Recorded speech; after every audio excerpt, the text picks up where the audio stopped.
Assalamualaikum warahmatullahi wabarakatuh. Bertemu kembali dengan saya Eti Fauzia, CGP Angkatan 11 dari Kabupaten Tuban. Dan pada kali ini saya akan ditemani oleh Ibu Ika Aris, guru kelas 6 di UPT SD Negeri Remen 1. Dalam hal ini saya akan melakukan percakapan pra-observasi yang kaitannya dengan kegiatan supervisi, yang mana diharapkan dengan kegiatan pra-observasi ini dapat adanya persiapan yang digunakan dalam proses pembelajaran. Oke, selanjutnya sebelumnya Assalamualaikum Bu Aris. Waalaikumsalam warahmatullahi wabarakatuh. Bagaimana kabar hari ini Bu Aris? Alhamdulillah sehat. Ya, perkenankan sebelumnya Bu Aris, saya minta waktu Bu Aris sebentar karena pada kali ini saya akan melakukan pra-observasi sebelum selanjutnya masuk pada kegiatan supervisi. Yang mana tujuan pra-observasi ini adalah untuk menyiapkan segala kebutuhan yang nantinya akan dilakukan atau dilaksanakan dalam proses pembelajaran di kelas. Dan ini nanti ada beberapa pertanyaan yang akan saya berikan kepada Bu Aris untuk kemudian dijadikan acuan dalam nanti proses supervisi akademik. Demikian Bu Aris. Baik, kita langsung saja Bu Aris ya. Ya, yang pertama, apa tujuan dari pembelajaran yang akan Ibu sajikan? Jadi tujuan dari pembelajaran yang akan saya sajikan adalah menentukan kesamaan rasio dengan menggunakan tabel rasio, menentukan rasio bagian terhadap bagian dan rasio bagian terhadap keseluruhan. Ya. Dan selanjutnya, indikator atau kompetensi dasar apa yang akan Ibu sajikan? Itu tentang rasio perbandingan. Metode apa yang akan Ibu gunakan dan apa alasannya? Saya di sini menggunakan metode problem based learning (PBL) dan project based learning atau PJBL. Alasannya agar anak bisa menerapkan dalam kesehariannya jika ada permasalahan yang sama terkait rasio. Selanjutnya, alat dan bahan atau sumber belajar apa yang akan dipersiapkan dan mengapa memilih itu? Alat dan bahan yang saya butuhkan atau yang saya persiapkan diantaranya adalah proyektor, Chrome, kartu, alat tulis, dan buku. Ceritakan secara singkat tahapan pembelajaran yang akan Ibu lakukan. Di awal nanti saya akan ngecek kesiapan siswa, kemudian akan membagi anak dalam beberapa kelompok untuk mencoba permainan GeoGebra, dan secara mandiri nanti anak akan mengerjakan LKPD. Materi apa yang dianggap sulit oleh siswa berdasarkan perkiraan Anda? Jika ada materi apa dan apa alasannya? Sepertinya nanti itu anak akan kesulitan dalam materi mencari rasio yang senilai. Nah, alasannya karena memang sampai saat ini anak masih bingung dalam mencari FPD. Apa yang menjadi tantangan Anda dalam menyajikan materi tersebut? Baik dari sisi Anda juga dari sisi siswa. Tantangan yang saya hadapi nantinya itu mungkin saat mengondisikan siswa berdasarkan kemampuan anak, yang mana kemampuan anak itu masih beragam. Ada yang kemampuannya masih di bawah standar, ada yang sudah mencapai KKM ataupun yang sudah melampaui KKM. Jadi nanti saya mungkin akan membuat mereka, mengelompokkan mereka berdasarkan kemampuan mereka yang berbeda-beda tadi. Strategi apa yang akan Anda lakukan untuk mengatasi tantangan tersebut? Nah, untuk mengatasi tantangan tersebut, nanti saya akan membuat pembelajaran yang berdiferensiasi, baik diferensiasi proses, konten maupun produk. Kompetensi apa yang akan dimiliki siswa setelah mengikuti pelajaran yang sesuai dengan harapan Anda? Tujuan pembelajaran, jadi kompetensi untuk siswa di sini nanti bisa tercapai jika tujuan pembelajaran yang saya inginkan tadi bisa diterapkan atau bisa dicapai oleh siswa. Jadi tujuan pembelajaran di awal tadi bisa diterapkan. Ya. Oke, demikian cukup pertanyaan dari saya Bu Aris, dan selanjutnya langsung kita ke kelas dan saya akan melakukan supervisi kepada baris dan sebelumnya terima kasih. Wassalamualaikum warahmatullahi wabarakatuh.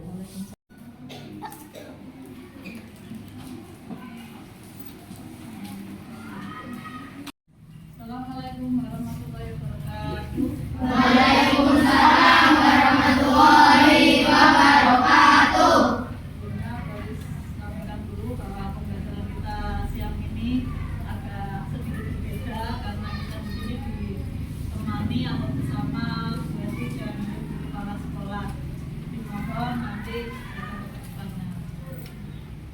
Sebelum kita ke materi, karena ini sudah jam ke-3:04, tidak usah berdoa, langsung saja kita sedikit dulu kita Mengucapkan kita kawan bersamping gurunya berbang, tangan ke depan tidak berenang, duduk yang rapi siap belajar. Terima kasih kalian sudah mengadakan sedikit dan siap belajar. Sebelum kita belajar, baru ingin tahu bagaimana perasaanmu saat ini atau hari ini. Tolong digambarkan emosinya, senang, sedih, bersemangat, atau mungkin masih ada rasa marah atau dendam. Tidak apa-apa, silakan digambarkan sesuai dengan perasaanmu hari ini. Kalau memang saat ini kamu marah atau mungkin malu atau jengkel, tidak apa-apa, silakan gambarkan. Oke, silakan gambar. Gak usah bagus-bagus aja lingkaran terus marah. Ini sedih kah? Atau kamu bersedih atau marah? Karena ekspresinya. Silakan kasih nama atau kasih nama siapa.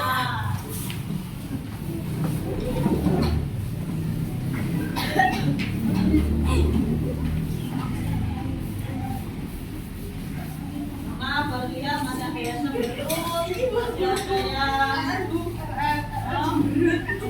ada yang tersenyum, ada yang tidak merasa menahan sakit, ada yang laporan kemudian dari masuk karena sakit, bisa masuk. Nah, cek dulu kesiapan emosi sebelum memulai pembelajaran kita. Ya, bosan. Ini bosan kenapa? Siapa yang bosan? Kenapa bosan? Gak apa-apa, sampaikan saja kenapa bosan. Apa mungkin pembelajarannya terlalu monoton ya? Itu kenapa? Kenapa lah?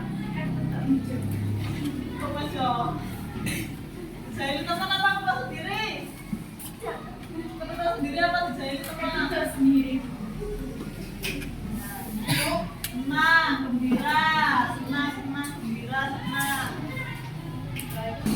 Di pembelajaran kita hari ini yaitu matematika masih tentang bab yang kedua yaitu rasio, di bab kedua konsep kesamaan rasio.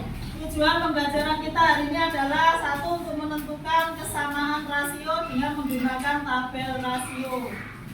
Terus yang kedua, menentukan rasio bagian terhadap bagian dan rasio bagian terhadap keseluruhan. Jadi ini mungkin kemarin sudah, ada yang masih ingat? Kemarin kita sudah belajar rasio. Apa yang kamu ketahui tentang rasio? Masih ingat? Apa? Perbandingan. Bagus, nama lain dari rasio adalah perbandingan. Di pertemuan kita yang pertama kemarin sudah sama rasio, sekarang yang kedua rasio kesatuan dan nanti ada latihan. Ini tujuan pembelajaran kita tadi.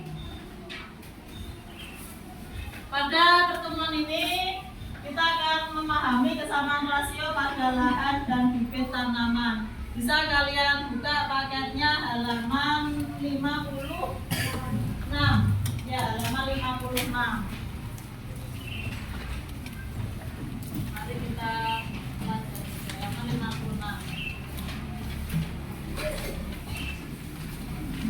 Sudah ketemu halaman 56?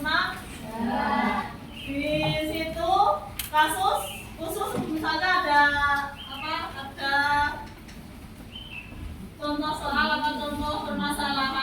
kelas 6, siswa diminta untuk membawa bibit tanaman dalam polybag.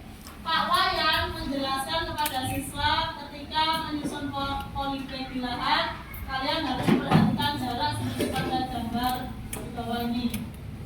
Jadi ada lahan, terus polybagnya harus disusun seperti itu.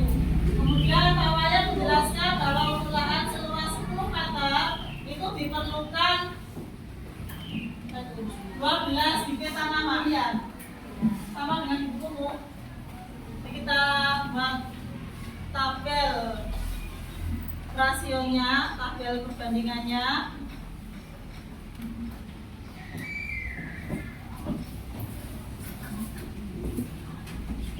Lahan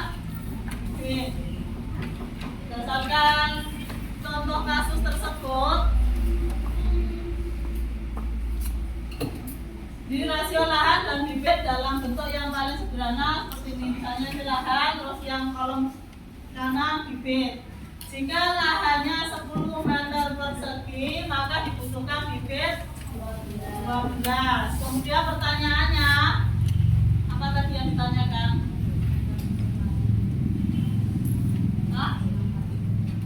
Jelaskan atau berapakah rasio antara lahan dan bibit. Masih ingat kemarin bagaimana membuat rasio atau yang senilai, perbandingan yang senilai. Caranya bagaimana? Bisa dibagi atau disederhanakan. Kamu cari FPB-nya. Kira-kira dibagi berapa FPB dari 10 dan 12 itu berapa? 2.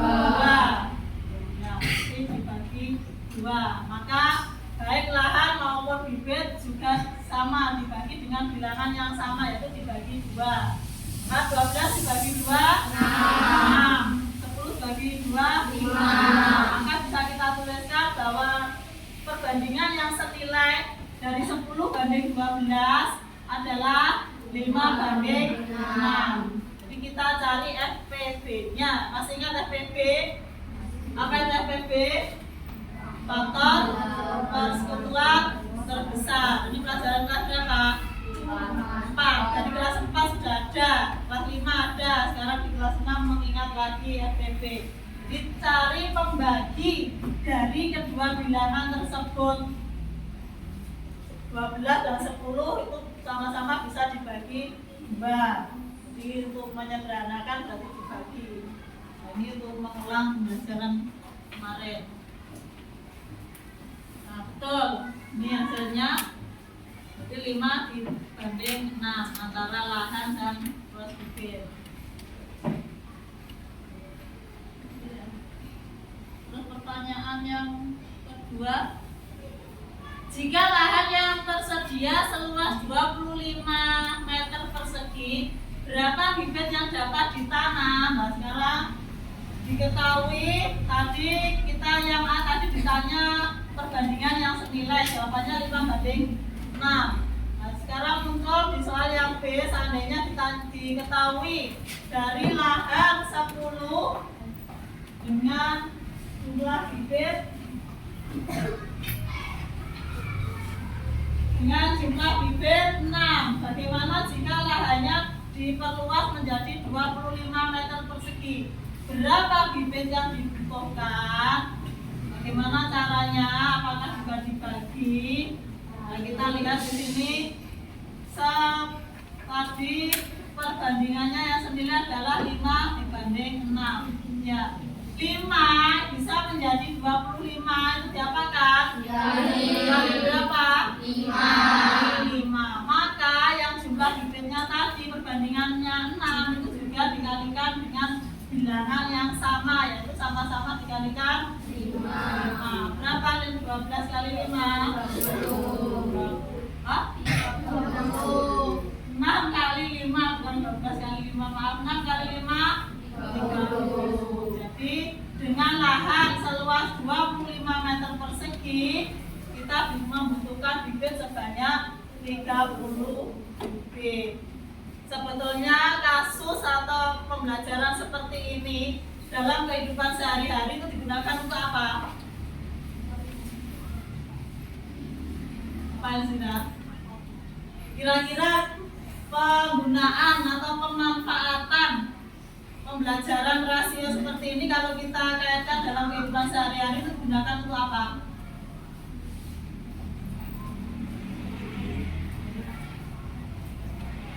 Semakin luas lahannya ternyata semakin butuh bibit yang banyak. Selain petani, jadi petani mau menanam bibit jagung atau bibit padi, dia pasti memperhatikan luas lahannya. Semakin luas lahannya, maka juga semakin banyak bibit yang dibutuhkan. Selain petani, siapa lagi atau profesi apa lagi atau pekerjaan apa lagi yang kira-kira juga memanfaatkan ilmu atau pembelajaran rasio ini? Menjahit, ya misalnya apa? Gambar apa? Huh? Kenapa? Kain, antara kain dan benang bisa. Misalnya mau menjahit model rok, kain yang dibutuhkan untuk membuat rok dengan yang dibutuhkan untuk membuat gamis tentunya juga berbeda. Nah itu juga ada perbandingannya, bisa.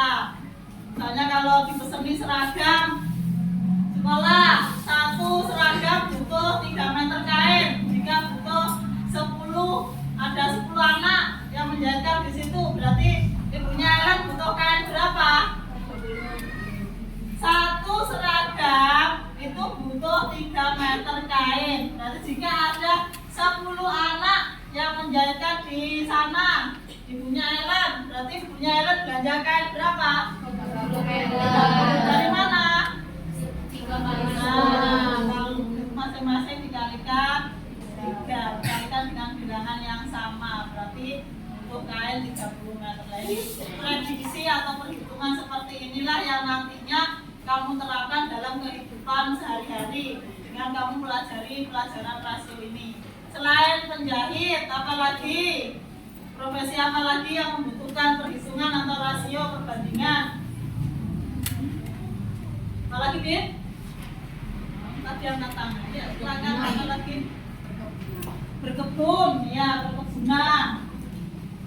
Antara bibit dan lahan, antara pupuk dengan tanaman, antara apalagi? Misalnya patungan, ya campuran antara semen dan pasir kalau membuat bangunan. Nah itu juga butuh perbandingan atau rasio. Jadi tidak boleh terlalu banyak pasirnya, semennya kurang. Seharusnya antara pasir dengan semen 2:1 diganti 3:1 misalnya, ya tidak bisa nempel bangunannya, nggak tepat. Contoh pertanyaan lagi, apabila total bibit tanaman dalam polybag yang dibawa siswa kelas 6 berjumlah 24, berapa luas lahan yang diperlukan? Dan ini kebalikannya. Diketahui perbandingannya tadi ketemu 5:6. Jika bibitnya 24, maka berapa lahan yang harus disiapkan? Berarti bagaimana? 24 dengan 6. Ini diapakan? Dibagi berapa? Atau 6 bisa menjadi 24 dikali berapa? 4 dikali 4. Maka yang ini sudah dikalikan 4. 5 kali 4 20. Maka dengan jumlah bibit sebanyak 24, lahan yang diperlukan adalah seluas 20 meter.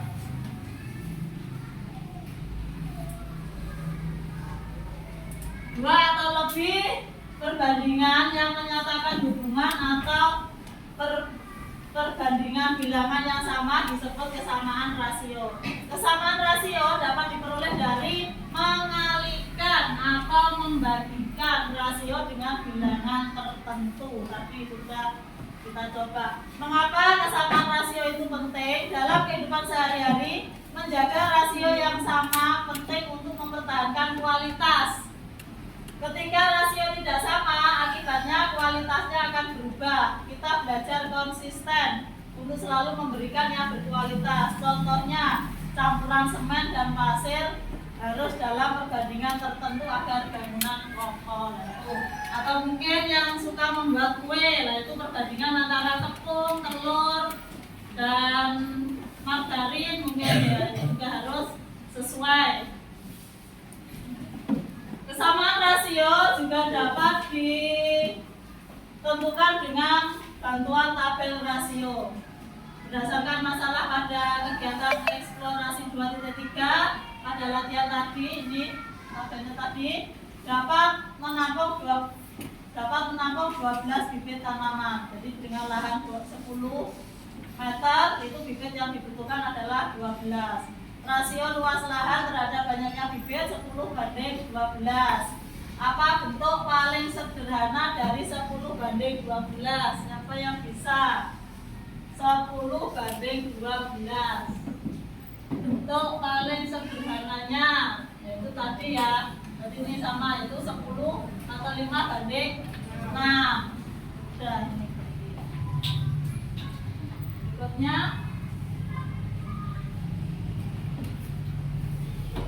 cara menentukan rasio paling sederhana adalah dengan membagi kedua besaran pada rasio dengan mencari FPB dari kedua bilangan tadi.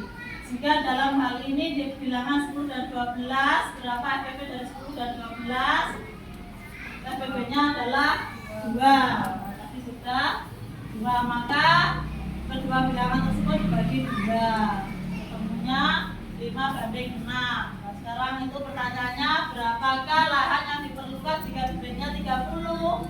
Ternyata ketemu 25. Tuliskan 5:6, ini rasio antara lahan dengan bibit, sama dengan 5:6 sama dengan berapa banding 30. Jawabannya adalah 25:30. Ini sama halnya dengan perbandingan yang senilai. Baik, selain 25:30 mungkin ada lagi yang senilai dengan 5:6. Berapa? 10:12. Nah, ini 10:12 sudah senilai. Selain 10:12, berapa lagi yang senilai dengan 5:6? 20:44. Satu lagi, berapa yang senilai dengan 5:6? Ada. Berapa lagi yang senilai? 30:36. Kalau 30:36 berarti masing-masing kira-kira berapa? 6. Nah, nanti saat coba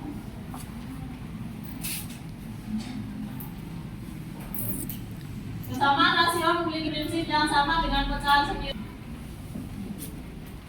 Maka kita coba permainannya dulu. Link yang sudah barisan kemarin sudah dicoba di rumah? Belum. Ini untuk berempat ya, berempat nanti gabung. Ini satu, ini juga berempat, nanti bisa bergabung. Ini berempat, ini berempat sini. Berempat ini, sama dulu sini. Silakan dibuka, maka akan muncul emoticon senyum. Kalau ya kamu, nah ini kan 3 dengan 6 itu perbandingannya 3:6. Coba diklik kotaknya.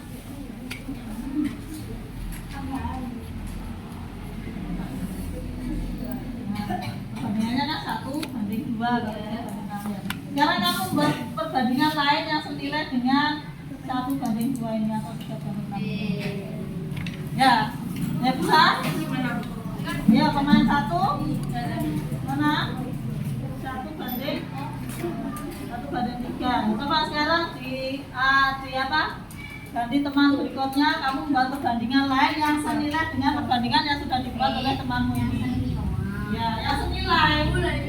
Kalau senilai nanti dia muncul emoticon tersenyum. Kalau tidak senilai dia tidak akan muncul. Ini siapa yang buat perbandingan ini? Yang buat perbandingan ini siapa? Sudah, Bu. Nah, sekarang berarti gilirannya contohnya ini, kamu buat perbandingan yang senilai dengan perbandingan yang dibuat Farel. Sudah ke bawah. Nah ini, kamu buat perbandingan kedua. Yang senilai dengan perbandingan yang sudah dibuat oleh Farel.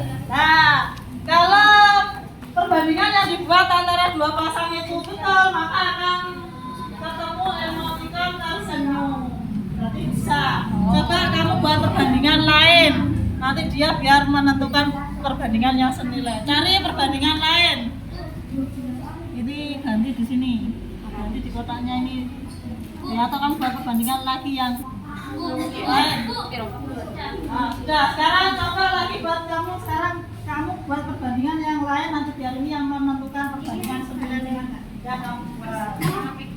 Sudah bisa cair ya. Terus yang bawah nanti temanmu dulu. Sudah. Ya, atas yang lebar. Kamu semua. Ya, kamu ada. Satunya sana. Bagi kamu yang atas. Kamu yang atas. Bapak bagian belakang. Buat perbandingan yang senilai dengan perbandingan yang kamu buat. Lanjut, coba diulang-ulang 5 kali sampai. Bisa. Bisa yang membuat. Coba ubah lagi. Bapak bagian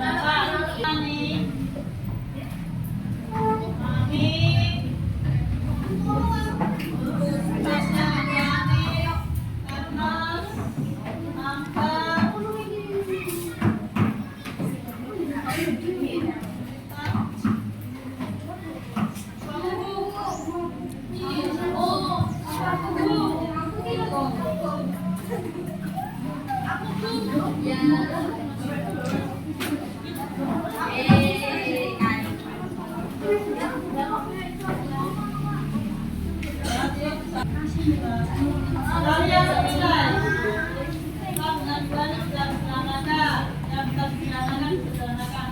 Harusnya 8, dia membuatnya 10 sendok teh. Nah, berarti secara garis besar sudah bisa. Kita sekarang refleksi.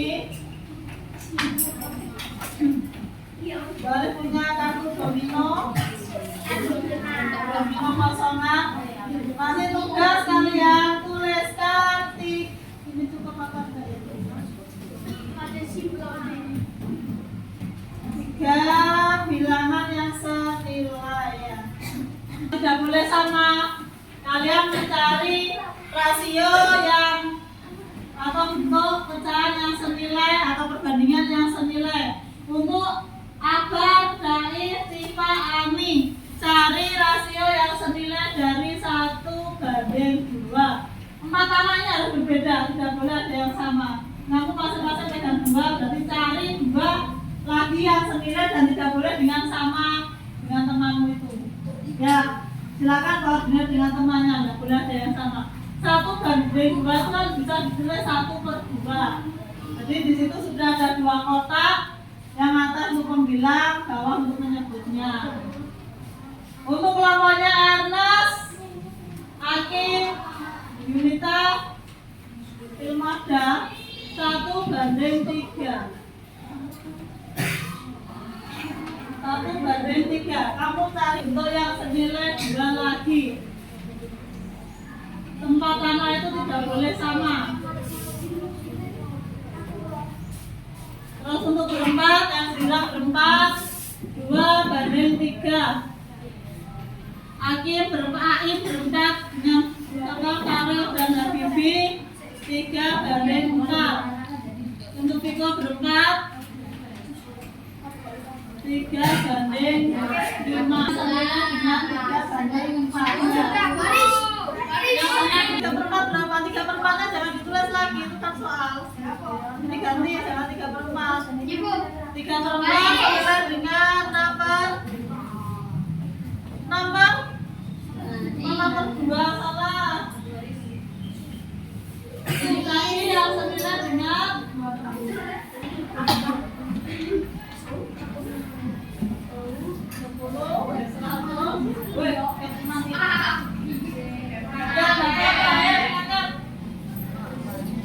1.000 banding 2.000. Ya tidak apa-apa, angka itu bebas, tak terbatas. Kamu bisa membuat berapapun angkanya.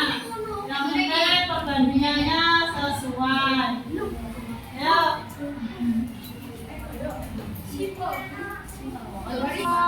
Ada paksa, bebas. 21.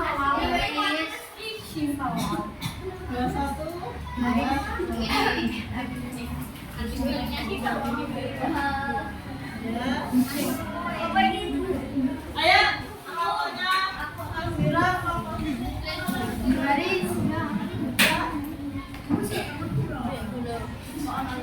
ayo kelompoknya Oden yang mewakili.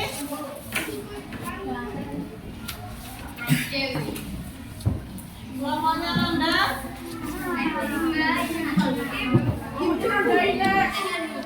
Masih belum paham untuk perbandingan atau rasio?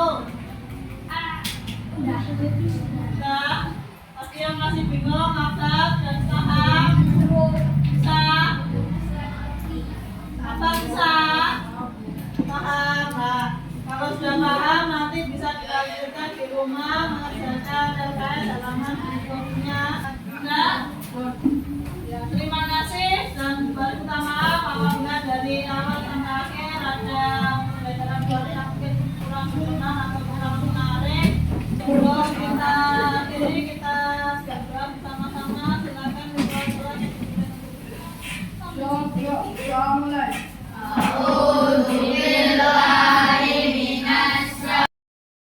Assalamualaikum warahmatullahi wabarakatuh. Baris.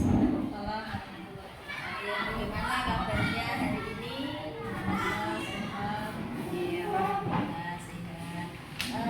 Untuk pagi hari ini saya minta waktunya Bu Ari sebentar untuk melanjutkan kegiatan pasca observasi. Setelah kemarin saya melakukan observasi pada saat Bu Aris melaksanakan pembelajaran di kelas.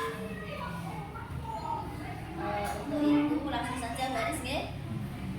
Yang pertama, bagaimana perasaan atau pendapat Anda setelah menyajikan materi tersebut? Saya sangat senang dan puas bisa menyajikan materi tentang kesamaan rasio pertama. Apakah proses pembelajaran sudah berjalan sesuai dengan yang Anda harapkan atau yang Anda rencanakan? Alhamdulillah proses pembelajaran sudah berjalan sesuai dengan harapan saya dan sesuai dengan rencana yang sudah saya programkan. Hal-hal apa yang dirasa memuaskan dalam pembelajaran tersebut? Dengan metode yang sudah saya terapkan kemarin dengan metode belajar prospecting, siswa sudah mudah sekali dalam memahami materi rasio. Bagaimana ketercapaian tujuan pembelajaran ini? Semua tujuan pembelajaran telah tercapai dengan baik. Apa yang menjadi kesulitan jenengan? Kesulitan saya adalah ketika harus menyiapkan LKPD yang menyesuaikan dengan kemampuan siswa yang berbeda-beda. Jadi saya harus menyiapkan beberapa LKPD sesuai dengan kemampuan anak tadi yang berbeda-beda. Dan apa yang menjadi kesulitan siswa? Siswa masih mengalami kesulitan dalam memahami soal cerita. Jadi mungkin literasi mereka yang masih kurang.